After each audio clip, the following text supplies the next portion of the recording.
Binasa ko muna yung script, tapos inisip ko kung ano yung reaction ni Tan. I'm Tan here. Tan.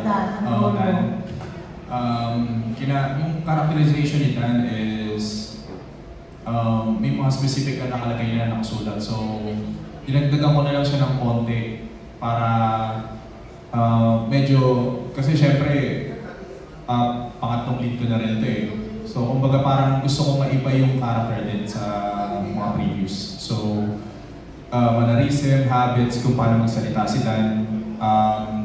Yung mga previews ko kasi, most likely, villain. So, ito kasi parang, yung mga previous na lead.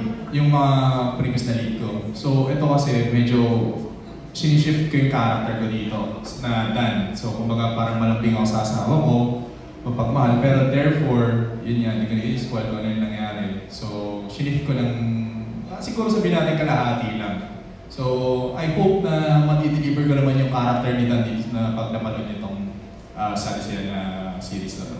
Thank you. Thanks. For me naman po, mahirap na madali. Ano yung role mo? Ako po si Ana dito. Ako po yung Ana po. Sorry. Ako po yung asawa ni Dan dito. And masasabi ko po na mahirap kasi andun muna tayo sa madali. Madali siya for me in a way na alam ko po kasi yung feeling ng masinisihan since na-experience ko na siya. So alam ko yung sakit.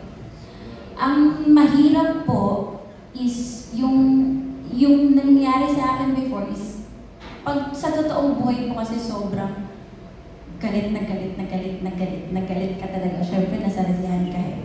Sobrang sakit nun.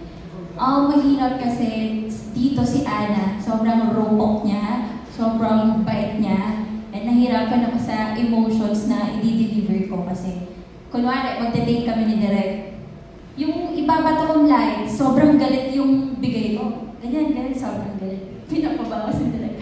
Huwag ka sobrang galit kasi mabait si Ana. Ganun po. Yun po yung experience ko. Thank you. For me naman, mahirap. Para sa akin mahirap kasi hindi ko po masyadong experience yung pag-aakit sa isang lalaki, parang hindi ko pa masyadong na-experience. Sino yung character na dito? Ako po si Sophie, na jowa ko ni Gab. Alright. Yun, parang mahirap ko talaga para sa akin kasi hindi nga, inaakit ko nga dito si Dan, parang hindi pa ako masyadong marunong umakit ng isang lalaki. Ano pa ba? Yun po. Thank you. Hello po. Ako po si Gab sa Salesian. Tatay ko po si Dan and girlfriend ko po si Sophie. Sa experience ko po talaga hirap talaga. Lalo na yung hindi kasi ako sanay po masyadong magbato ng mga emotions kasi bago nga lang po. Katulad nung umpisa, hindi ko alam kung paano i-deliver yung salita kasi hindi ko alam. Hindi ko naman naranasan yung makita ko ulit yung tatay ko kaya hindi ko alam kung paano kayo i-deliver na sabihin na na-miss ko yung tatay ko talaga na sobrang talaga kasi hindi nakita talaga. Sa other naman, katulad sa Betsy, mga gano'n, nahirapan din ako doon gawa ng wala akong masyadong experience sa mga ganong klase dito kasi ayun po. Alright, thank you. Direk, kung ilang movie mo na to sa Viva Max? Second po. Thank you. Thank you very much. That was Ms. Des Altero of ABS-CBN Entertainment, Philstar, People's Tonight, and People's Journal. Up next, we have Sir Eugene Assis of People's Journal.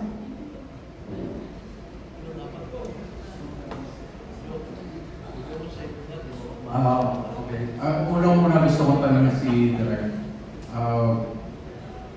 Gusto ko lang malaman yung mindset mo doon sa mga dati mong ginagawa. Medyo seryoso yung mga pelikula mo dati. Yung mga sa gabi na nahimik ang mga movie, yung mga Atlas the Waters. Medyo instalado. Masyadong seryoso. Paano nabago yung mindset mo nung gumawa ka ng mga pelikula sa Viva Max? Sobrang laki po ng ng pagbabago nun. Kasi kung compare niyo po yung mga previous projects ko, kunyari yung first two Cinemalaya films ko po na sa Gabing na Nahimik ng mga Kuliglig, na lead si Angel Aquino, tsaka si Regina Rao. Then yung second is mas sumibol sa gubat ng digma. About po yun sa sa clan war sa Mindanao. Kung napanood niyo po or naalala niyo, sobrang tahimik ng mga pelikulang yun. Silent movie na. Parang ganun po. Tahimik, tapos may mga chants lang na maririnig. Tapos sobrang pili yung mga mga eksena na may mga dialogue. Pero pagdating po dito sa Viva Max, kailangan siyang balikin. Kasi iniisip na po dito yung parang yung audience na ano ba yung gusto ng mga manonood? Yung tahimik na kalma na halos parang walang nangyari? O yung intense bawat eksena? So, inaral po namin yan. Kaya lagi ko po na-mention si Direk Roman kasi malaking bagay po sa akin yung mga advice ni Direk Roman nung nagsa-start pa lang po sa Viva Max. Kasi nga po, hindi ko talaga alam kung paano siya gagawin na, kung paano ko babaliin yung treatment ko from Cinemalaya going to to Viva Max. So, ginayad po naman ako ni Direk Roman. Ito yung first na project ko with Viva Max na hindi kasama sa Direk Roman. Pero ina-apply ko pa din yung mga tinuro niya sa akin nung first project namin nung Panibugho. Kasi po sa Panibugho, si Direk Roman is yung creative producer. So sa kanya po talaga ako humihingi na advice pagdating sa pag-shoot ng ng mga sex scenes, bawat eksena kung paano siya kukunan na nahihit yung target, which is yung mga yung Viva Max audience po. Ayun po. So, ayun.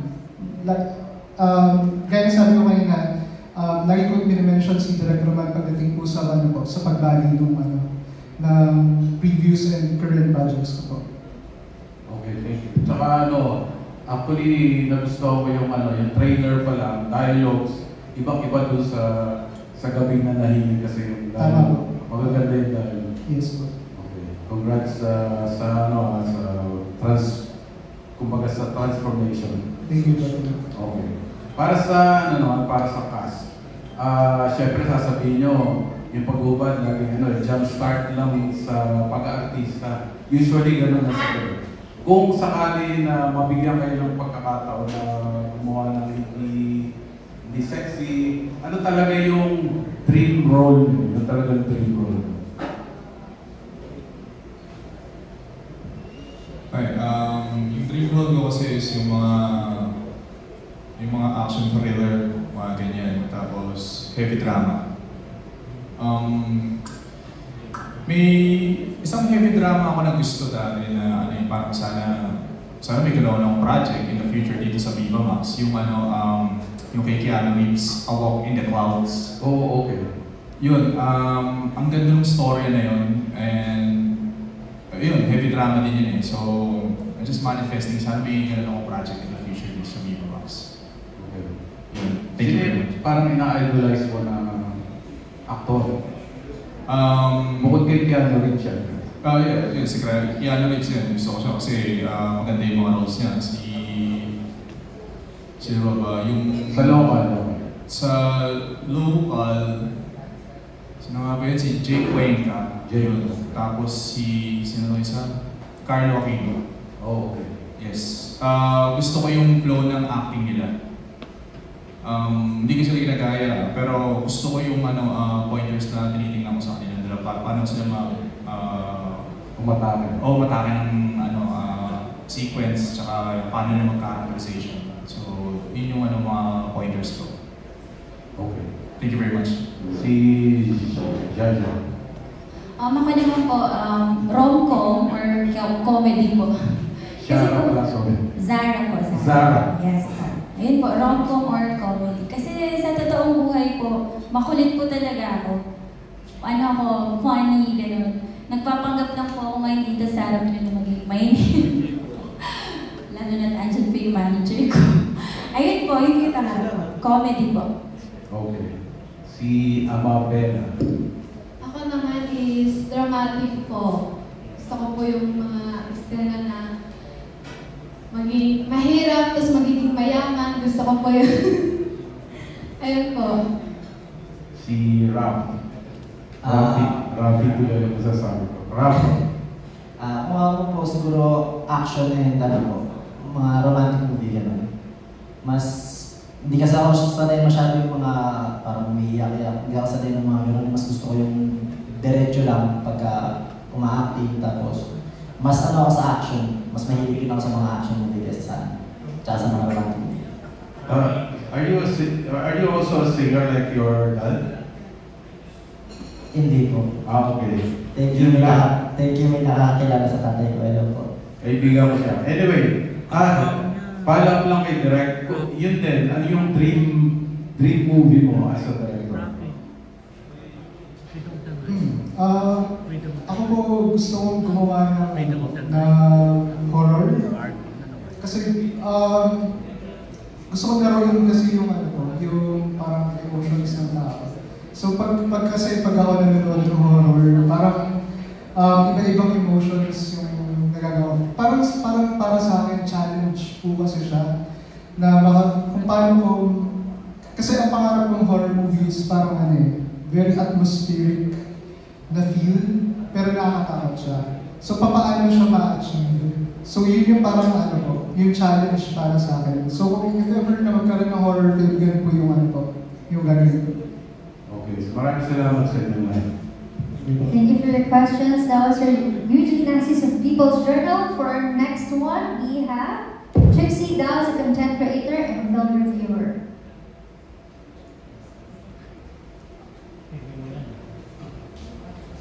Hi everyone.